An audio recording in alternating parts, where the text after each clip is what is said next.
เราเอาเพิ่นโบกแล้วก็เอาเสาไว้ทั้งนอกได้พี่น้องเลยถ้าเฮามีเงินมีทองเฮาอยากแต่งเสาตัวนี้น้ำหลังก็ได้ก็งามงามเนาะเอาบรรยากาศอยู่ทางหลังทึบด้านหลังพี่แห้งใหญ่เนาะโธ่ธนาคารอย่างนี้ธนาคารร่วมพัฒนาเบาลีตุยเดี๋ยวเบาลีแข็งแห้งเนี่ยอย่าบอกเอาแข็งๆได้คนตุ้ยเบาลีแข็งแห้งเนี่ยเฮ้ยเอาเงินนั่นมาไว้ให้เจ้าโอ้เย็นเลยพวกเงินนี่ฟ้าเป็นเจ้ากะสิย่านหนังทำมือแรงนี่เฮาสิเมื่อบ้านเฮาสิกลับบ้านเฮาล่ะแต่เฮาจักมือใดเฮาสิได้ขึ้นมาหั่นน่ะประเด็นว่าแม่เพิ่นก็เลยว่าให้เฮาเอาเงินมาไว้ให้เจ้าเลยแล้วไว้เบิดเลยเบิดเท่านี้เลย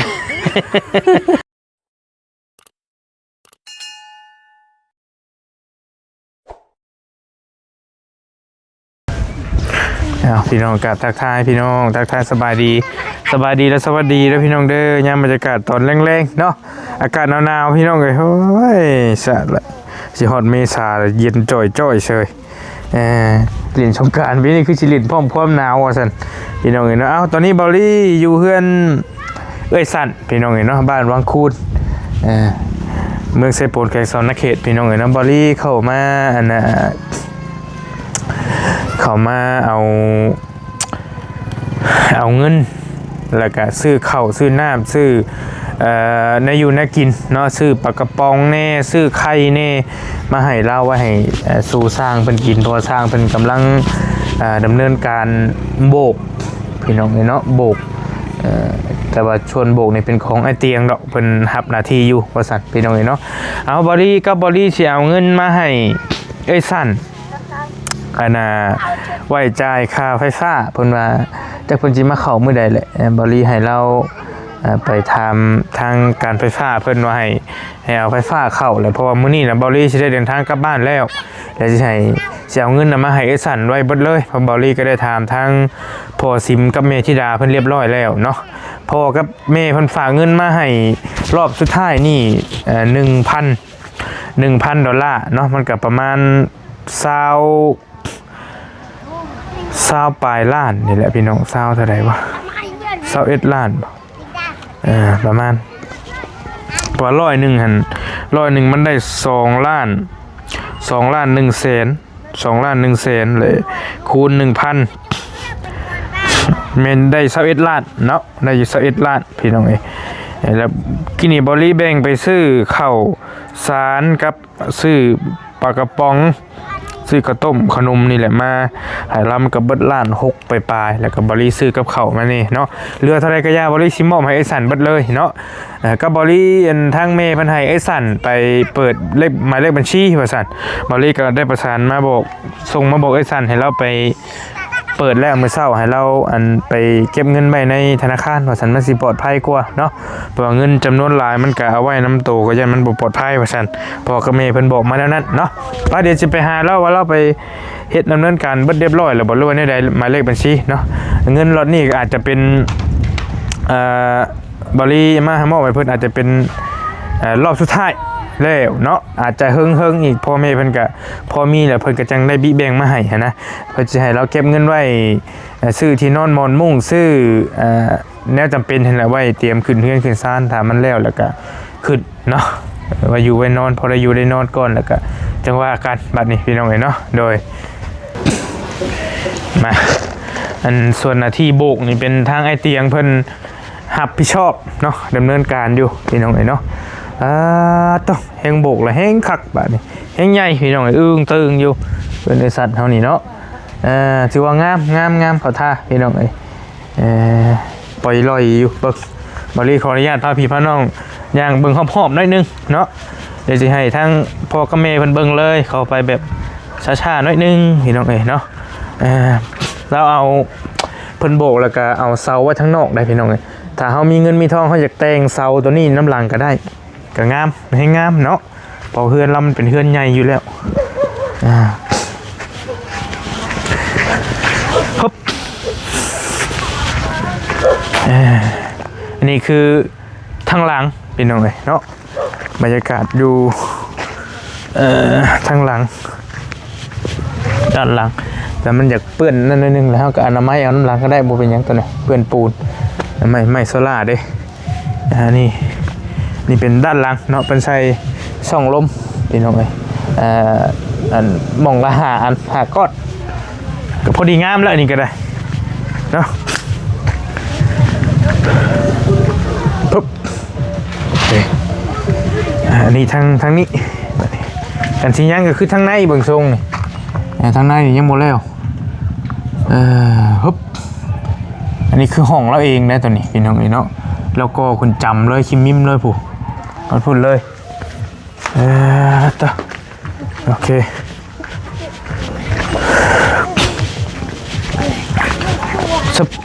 มาเบิ่งทางพี่แห้งใหญ่เนาะประมาณ3 ชั่วคนจังสิฮอดหลังคาพี่น้องเอ้ยยืนต่อกันแต่คนเตี้ยๆเนี่ยประมาณ4 ชั่วคนเนาะจังสิฮอดคักสูงเนาะ4 เมตรพี่น้องเอาสบายดีเด้อสบายดีกำลังนึ่งข้าวแรงบ่ไทยอันนี้ก็มุ่นบ่เลยปวดโพเลยอันนี้โอ้1 ลายกิโลนี่1 ลายคนลายต่อมีข้าวให้น้ำเน่บ่ต้องให้เขาชื่อแน่ชื่อมื้อนี้เขาพากันไปชื่อบ่เลย10 โลมันเบิดแล้วบ่ข้าวเบิดเบิดจะหึงเลยเลยอายเจ้าหาอายจะชื่อเขานั่นแหละชื่อของกินได้ชื่อข้าวแน่พี่น้องเอ้ยอันเรียบร้อยแล้วบ่เลขบัญชีเฮาน่ะแล้วเปิดได้บ่ไปเอามาเบิ่งดูฮะจะเปิดธนาคารยังเปิดธนาคารบ่จักจะมาแจ้งคนเปิดก็ได้พอก็มีเพิ่นให้เปิดหมายเลขบัญชีไว้ว่าซั่นถ้ามีเงินมีทองแล้วก็ให้ไปเก็บไว้เนาะอยู่ผู้เดียวบ่นี่พ่ออยู่ในเห็นบ่เรือไปหลินกลางบ้านมันบ่ได้บัตรเทมมือปีใหม่เพิ่นเขาให้อย่าแล้วบ่เป็นหยังอันนี้ธนาคารหยังดิธนาคารร่วมพัฒนาโอเคปึ้มบัญชีเงินฝากประหยัดเจ้าเงินเข้าเท่าไหร่เลยเอาเข้า1 เซนเข้า1 เซนโอเคบ่เป็นหยังเอาเงินเขาก่อนได้2 แสนเลยนี่เอาเข้าเรียบร้อยแล้ว1 เซนเนาะแต่เจ้าไปเปิดเป็นชื่อเจ้าบ่นี่เลยไปเปิดผู้เดียวเจ้าเลยเจ้าก็เฮ็ดเจ้าก็เป็นเนาะเจ้าก็ได้ฉันเอาบ่ได้เป็นเอาไปกับร้านเนี่ยร้านเอ็ดให้เลยน้องร้านเพิ่นเคยเฮ็ดแม่นบ่เลยเราเคยเอ็ดนี่ดีบ่เคยนะพอดีน้องโทรแล้วพอดีเลยแล้วดึงเราไปบ่เคยจริงๆคันพ่อก็แม่เพิ่นให้เฮาพาไปแต่ว่าเฮาก็โอ้ยหลายเวียกหลายงานเล่นแต่บ้านชะเลวผู้หะลงมาผู้นั้นน่ะเราเมื่อไม่เราเอาไปชูเมียอยู่บ้านพะยางโอเคซั่นน่ะพี่น้องเอามีแต่เฮาหาในพ่อซั่นว่าซี่เด้อเอาซื้อเอาบ่ว่าเป็นเราเป็นช่างที่ยกเข้าบ่ได้เจ้าก็ได้เอาซื้อเข้ามาได้แล้ววะไปให้กับมื้อนะได้แล้วบ่มาก็ได้แล้วมาอันนี้ก็ได้มาจับกล้องให้เฮามาที่ยกให้มาเลยลูกต้องรบกวนแล้ว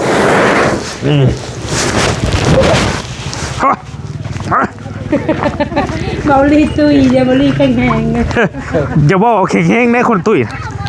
เบาลีแข็งเนี่ยเฮ้ยซื้อมา2 โลมัน2 โล200 โลเอาทำสิกินบัดนี้อันแม่นะพ่อปลากระป๋องฮะปลากระป๋องอันไข่นะกับแม่ละมาไปสู้กันกินนั่นแหละดีเด้หันหน่อยดีเด้ไว้จะให้เด็กน้อยกินอันไข่นะกับแม่ เบิดบัดนี้โมเมนต์ที่เหลือ เดี๋ยวลูก แล้วไว้เตียงหันก็ได้ ดิโดพูดเลยดิโด แล้วก็อันสปอนเซอร์เด้อพอเด้อสปอนเซอร์น้ำในฮะแบ่งกันอันกับช่างเพิ่น เยอะ เบิ่งอันนี้กับเขาเอารีซื้อมาซื้อข้าวปุ้นกับลาบซีดซื้อมาสู่เพิ่น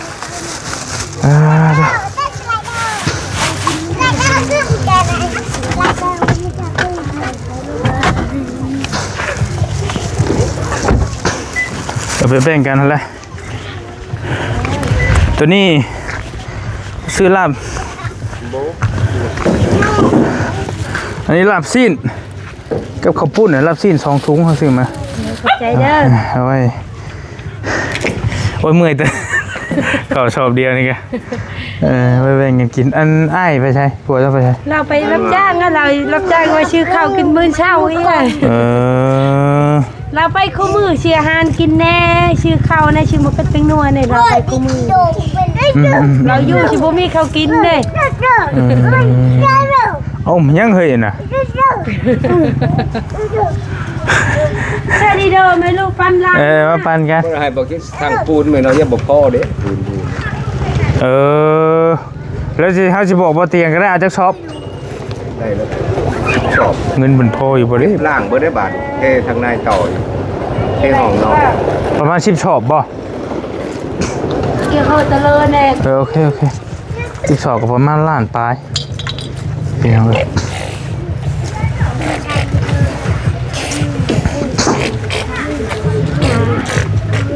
ให้ลูก แบ่งกัน ดูลอย เพิ่นสร้างมาตอนนั้นจะชอบเฉพาะ ต้น2ต้น 2 โตน2 โตนก็4สิ 2ต้นต้นนึงสิอันนั้นเบานึง40 โอเค เย็นเลยเนี่ยทอเนี่ยลงเลยเนี่ยทอเนี่ย เอาแต่นั่นเราอ่ะพอเอาแต่ปูนเราอ่ะเอาแต่ปูนเราอ่ะ เลิก ปูนแดงเนาะปูนเขียว10 ชอบโดยเรื่องที่โทรหาเราก่อนคำเราบ่มีแล้วก็คันบ่มีแล้วสิเอาเงินส่วนนี้หักออกให้หั่นนะพอเงินบ่เตียงก็จักสิพอบ่พอลองเบิ่งโทรเบิ่งตอนนี้ก่อน บ่มีได้กินเลย อย่าแล้วบ่เป็นหยังเขาจะแน่ใดก็ทักหาเฮาก็ได้เฮาสิส่งบอกว่าอยู่บ่เด้ถ่ายคลิปอยู่บ่จ๊ะ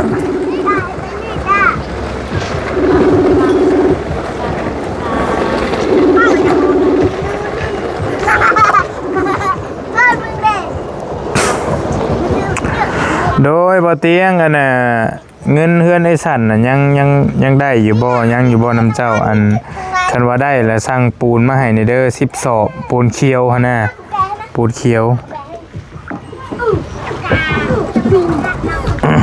เดี๋ยวเบิ่งก่อนเราสิว่าแนวใดมาเดี๋ยวจังได๋เพิ่นตอบแล้วแต่ยังคาเวียกอยู่ตัวเด้อ น่าบ่มีเพศลาวเนี่ยเอาบ่ได้เลย อย่าแล้วเจ้าส่งบอกเฮาก็ได้ว่าเพิ่นมันขาดหยังหั่นน่ะ ว่าพุ่นแม่ทั้งพุ่นได้ แม่เฮ็ดได้ซะก็คือเฮาเฮ็ดนั่นแหล้ว มันเฮ็ดบ่ได้เฮ็ดได้ซะ เจเดเลอร์ล้างทิ่มเครื่องบ่ตั้งเพศไหม้บ่ล้างทิ่มเครื่องเจได้ตั้งเพศไหม้น้องตรงมีแน่เนาะ บ่ฮู้ได้ตัวนี้สัตว์เลยเย็นเลยนี่ได้โทรศัพท์มือใครแน่มันเป็นแบบเขาล็อกเอาไว้เลยน้องเอ้ยเพศพื้นได้หมดเด้เท่าเพศแม่เอาบ่ได้เพศพ่อก็เอาบ่ได้ จังว่าจะไปลงบล็อกแล้วบ่จักบ่ บ่ได้ไปได้บล็อกได้ลาวเลยแบบมันล็อกแล้วล้างเครื่องใหม่แล้วเอาเพศลาวแล้วเอาบ่ได้เลย ก็ยาแหละ เจเดเลอร์ตั้งแต่บัญชีชื่อบ่ได้เอาเพศลาว เราคุยกับเฮาคือนี่นะ เนย จากนี้เราก็อยากคุยกับอยากได้เฟซเจ้าอยู่เราเว้าหั่นนะแต่ว่าเฮาก็บ่ได้เฮาก็เมื่อยเฮ็ดให้เลยเบิด2มันก็เฮ็ดบ่ได้สิได้ซะ เจเดเลอร์โอ้คือกันได้แต่บัญชีบ่ได้ แต่ว่าเฟซลูกหลานเจ้าเด้เอ็ดบ่ได้บ่ แอดบ่ได้ ของลูกของหลานของพี่ของน้องก็บ่ได้ลองแอดเบิ่งบ่ คงอายจะก็ยังบ่ทันเอ็ดได้โทรศัพท์เก่ายังบ่ทันเอ็ดแน่ ไอเจเอ็ดแล้วเพจพรแบบพอแบบบ่ได้รับนี่ยังเพจแม่ยังบ่ทันเอ็ด เขามั่งเรือนแล้วเฮาก็ได้ เลย มันแต่เก่ามันก็ได้อยู่พี่น้องแต่มันหับบัดคือว่าหับบ่ได้อย่าละเราจึงว่ากัน เลย ลองเอาเฟซเอาลูกหลานแล้วลองเบิ่งเมื่อยเฮ็ดได้แล้วบ่เลยก็เฮ็ดบ่แม่นว่าอันนั้นเฮ็ดให้อยู่มันหับบ่ได้จังซี่เฮ็ด ล้าง ได้ ทิมเครื่องในตั้งเฟซใหม่ป่ะเนาะ จังแล้วลองเบิ่งคันว่าจะเฮ็ดกัน แต่ว่าจะจดเฟซเราไว้ เลย ลองเบิ่งเฮ็ดได้ซะเอามีแต่อันนั้นเด้ไฟฟ้าเพิ่นว่าเท่าใดค่าไฟฟ้าน่ะ 8 ล้านนะพ่อเนาะ8 ล้านซอง เป็นล้าน2แสนบ่ เลย ประมาณ แม่นบ่พ่อ8 ล้าน2แสน ประมาณหมื่นปลายมื้อใดเพิ่นสิเอามาเข้าให้ กัน บัด ยัง นี้ บ่จักอายโทรแล้วมื้อเช้านี่ เด้งมาแต่พุ่นบ่ พุ่นเด้งแต่เฮินไม่เท่าพุ่น เด้งมายาวมาพี่เลย แต่เฮินแม่กุ้งนางมาพี่ ไกลเติบ ไกล พร้อมใช้งานเหรอมีทั้งดอกพื้นดอกไฟให้เบิดเลยเหรอว่าจะถามข้าง ดอก ในเหรอ ไผ่อะชาม ดอกไฟ3ดอก เลย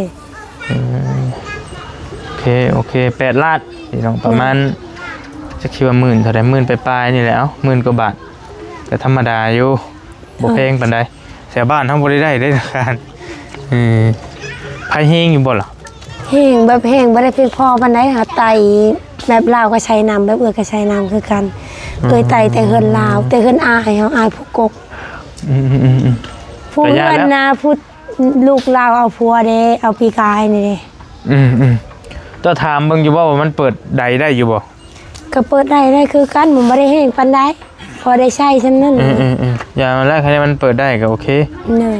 พี่น้องโอเคอยู่ดอกมีแต่แม่เพิ่นให้เฮาเอาเงินนั่นมาไว้ให้เจ้า โอ้เย็นเลยพวกเงินนี่ฟ้าเป็นเจ้า กะสิย่านหยังทำมือแรงนี่เฮาสิเมื่อบ้าน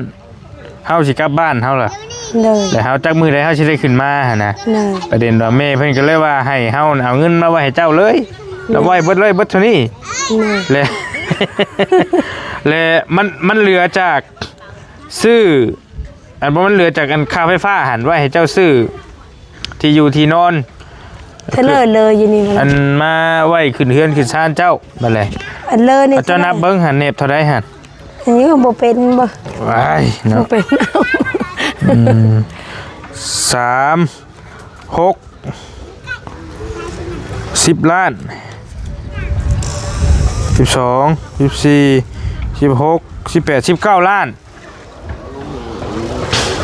19 ล้านปลายนี่ได้ปลายมันอันนี้เฮาไว้นำนี้ เลย ก็หลายแสนแต่จะนับเบิ่ง19 ล้าน 19 ล้านเลยก็ เอ็ดคือพวกจับเงินสิก่อนเดี๋ยวยังอุกเลย 19 ล้านปลายเลยหักออกหักอันนั้นออกเท่าไหร่ซะหักอันนั้นออก8ล้านมันก็ยังเหลือ11ล้าน เลย มันยังเหลือ11ล้าน เลย เหลือ11ล้านแล้วก็ไว้ให้เจ้าติดโตเจ้าไว้ให้แล้ว เลย เบิ่อื่นก็ไปฝากธนาคารไว้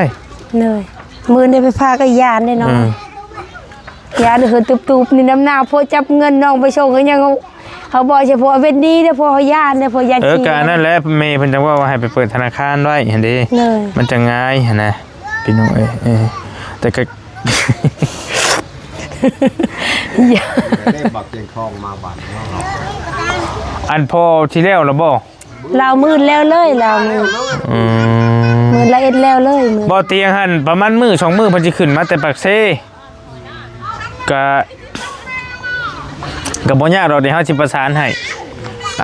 ถ้ามื้อเพิ่นมาแล้วก็โทรนัดกันแล้วพ่อก็มาเอาเงินอยู่นี่ก็ได้บ่ยากดอกเอาเบอร์กันไว้ เอาเบอร์เรา บ่ได้โทรหาเฮาก็ได้เฮาสิโทรบอกให้อยู่ใกล้ๆกัน เลย มันหลายทางไปเฮ็ดจะได้ซั่นน่ะ และเบอร์ได้แล้วเบอร์ให้มันแล้วตัวไหนอยู่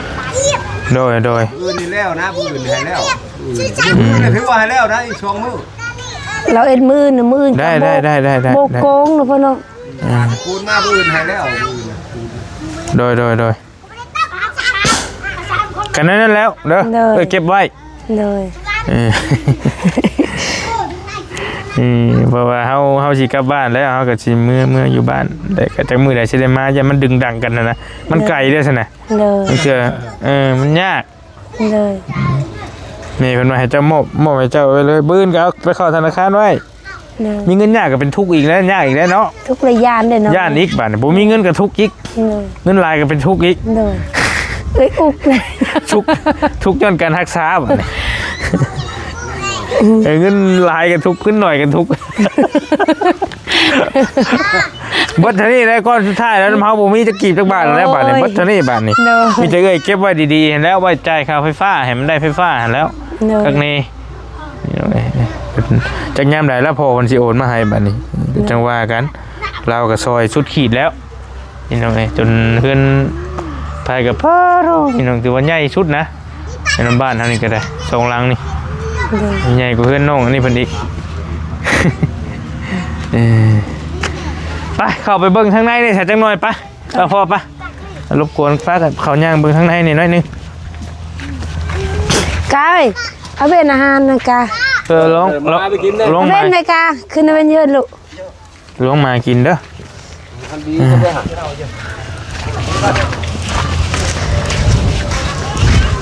เป็นหนาวเว้ย เนาะ มันเป็นหนาวอีก ท่านแสดงว่าทั้งนี้หากระโบกแล้วนี่บ่ ก็แรกมันวางแรงนี้นี่ เอามาเบิ่งโอ้ยวัยรุ่นเพิ่นนอนอยู่นี่เลยนี่บ่ เลยกินข้าวอยู่นี่เลยหนาว ข้าวมันนี่เพิ่นอุ่นนี่ เลย โอ้แล้วบ่แล้วเนาะยังเหลือแต่ห้องแล้วนี่บ่ เลย โอ้ มันอยู่ในกรงนี่ซื่อ กันเทพื้นใหม่ๆนะมันต่ำมันจะเอาขึ้นยกตัวนี้ให้ได้ปูนนะ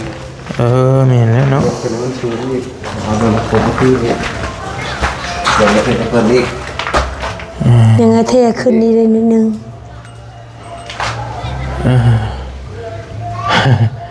ยังแต่ทางในนี้ผ่านแล้วกระโบกแล้วทางลุมนี่บ่กระโบกแต่หันเนาะกระโบกแต่หัน มือ ซื่อ กันแล้วนะมือก็มือกันแล้วเบิดนะ โอเคจักมือแล้วเฮ็ดมานี่ 6 มือ หามือพกมือแหละ 6 มือ วานมาซื้อแล้วก็พักผ่อน 6 มือเราเอง โอเค อยู่ในกรงก็ช่องมือปลาย เทพื้นขึ้นจักหน้อยเนาะก็มีแต่เฮาสิบอกเฮาสิโทรถามบ่เตียงท่าบ่เตียงงบเพิ่นเบิดถ้ามันเหลือแต่ค่าสร้างก็ให้ไอ้สันแบ่งเอาเงินตัวนี้ให้ใช้ไผก็ได้ไปซื้อเอาปูน10 สอบเด้อ เนย เดี๋ยวเฮาสิโทรบอกถ้าว่าบ่เตียงยังก็เงินน้ำเพิ่นยังก็เฮาสิให้เพิ่นสั่งมาให้ เนย มีแต่นั้นแหละแต่ว่ามันเบิดหั่นนะ เนย แต่งบบ่เตียงเบิดแต่บ่ฮู้ว่าเพิ่นมีเท่าใด พอพื้นมดจะให้น้องโทรบอกเอ้ย ได้แต่เพิ่นยังบ่ตอบอยู่ยันบ่ทันนั่นอยู่แต่เรื่องชวนค่าช่างก็มีแต่อาจสิช้าจักหน่อยถ้าเรามาพุ่นแล้วแต่ว่าบ่ยากดอกชูเฮาน่ะแต่ว่าถ้าจะมามื้อใดก็แม่นโทรพ่อเนี่ยนัดกันแล้วมาเอาอยู่นี้ เนย หลายทางไป อยู่ปากเช่อยู่เดี๋ยวนี้ก็ได้ เห็นในคลิปเราคลิปน้องอะลงอะ โอ้ยบ่ยากดอกโทรพวกก็โอนเข้าบัญชีเรานี่ก็ได้ อืม ถ้าบอกปริมาณบ่ยากดอก บ่แต่เราจะขึ้นมาเวียกอยู่เรามีเวียกอยู่พี่อยู่ไอ้เฮาน่ะสิมาอยู่ แต่ก็จังมาใจายด้วยมือตัวเองแล้วมันก็จังคักแน่ นั่นแหละ แล้ว โอเคได้แล้วน้อยครับสมบูรณ์แล้วนี่ก็ได้อนามัยเนาะ เนย มีแต่เหลือแต่อนามัยแล้วก็ คาซีเด้อเพิ่นว่าโอ้ประมาณแล้ว ถ้าสีมันก็เงินบ่พอแล้ว มาได้เงินมาได้ท่าชีกับยาเลยปูชาดก็นอนที่ชื่อ โอเคแล้ว ปูชาดก็นอนเลย เอาหาเตียงมาหันกันอย่างนี้ เตียงเอา เตียงเลยนอนเอา คาซีเลยเงินหาเองก็คอยค่าไปป่ะ เนย ถือว่าโอ้ยสุดแล้วนี่ก็ได้ มีแต่เจ้าหามือขึ้นถ้าแล้วถ้าจะขึ้น หามือขึ้นแล้วก็มานอน ซีพื้นนะเขาทาอยู่ในนั่นน่ะคักแท้กลัวกะโลเลยความงาม ถ้าอันนี้บ่ถ้าพื้นมันนี่บ่ พื้นี่ สิบ่มื่นบ่ บ่ได้มันเป็นเม็ดคือการหินอ่อนนี่ โอ้คือว่าแล้วเพิ่นออกแบบมาเฉพาะพื้นแล้วเนาะ ออกนะเดี๋ยวนี้เห็นแต่มันเบิกในที่ก็มันออกก็ได้มันเป็นแบบนั้นเลยเดี๋ยวมันเอาโปรติกกะโล อืม คักขนาดนั้น โอเคไปได้แล้ว เนย มีแต่แล้วก็คันว่านั่นก็อยากหามึงงามยามดีขึ้น เนย ให้มันแล้วก็เข้ามานอนมันหนาว เนย ร้านที่ใหม่แล้วแหละทีนี้แล้วแหละ แล้วแต่ เงินอยู่ใครได้ขึ้นปีใหม่เนาะ ขึ้นทำเฮามีหั่นแหล้วเนขึ้น ย ทำเฮามีหั่นแหละขึ้นเล็กๆน้อยๆพอเป็นพิธีแล้วก็นอน จะเป็นเขามานอนได้ยามบน แม่นแล้ว มัน เย็น หนาว กันแล้ว อยู่ ยังก็ขึ้นนอนแล้วเรานอนนักลีก่อน มันก็จังมันก็จังปลอดภัยเนี่ยนอนอยู่ในผิวว่า เนย บ่มีอย่างเป็นตาย่านดอกบัดนี้ไปออกมานอกพี่มาเลยไหมได้แล้วบัดนี้ปึ๊บจ้าโอเคเป็นเฮ็ดหยังแต่กำตั้มแท้นะ เปิดตู้ดินซื่อ ต่อไปมีจะเอ่ยนางลงหน่อยหนึง เนย เลยก็เมย์เพิ่นว่าอยากคันว่าเป็นไปได้อยากให้เอ้ยเปิดห้านค้าห้านขายแล้วต้มขนมมันสิเป็นไปได้อยู่บ่สมมุติว่า เอาเบิ่งนี่ค่ะน้องก็ได้เงิน ถ้าสมมุติมีเงินหั่นน่ะ เนย ถ้าสมมุติว่าเมย์เพิ่นสิลงทุนลงหยังให้เลยมันสิเป็นตาขายได้อยู่บ่นำบ้าน ขาย เป็นตาขายได้อยู่ เนย พี่น้องเพราะว่าเพื่อนเรามันก็เปะทางแล้วก็คนก็ซ้ำน้ำบ้านนี่แหละสิได้สำได้เนาะ เนยพอพื้นขายกับมันลายห้านแน่น้อง บ้านนี้น้อยเนาะ เนย สิได้ เพิ่ สำได้แหละ นชาวตุนกับห้านหนึงทางพื้นห้านหนึง ขายบ่น้องตุนน่ะก็ โดยเราขาย โอ้เฮือนล้างเฮือนเอ่ยนี่ก็เราขายเฮือนญาชาวพุไทย เราขาย โอเคเนาะไปมีแต่นั่นแล้วสุดท้ายสุดนี่ก็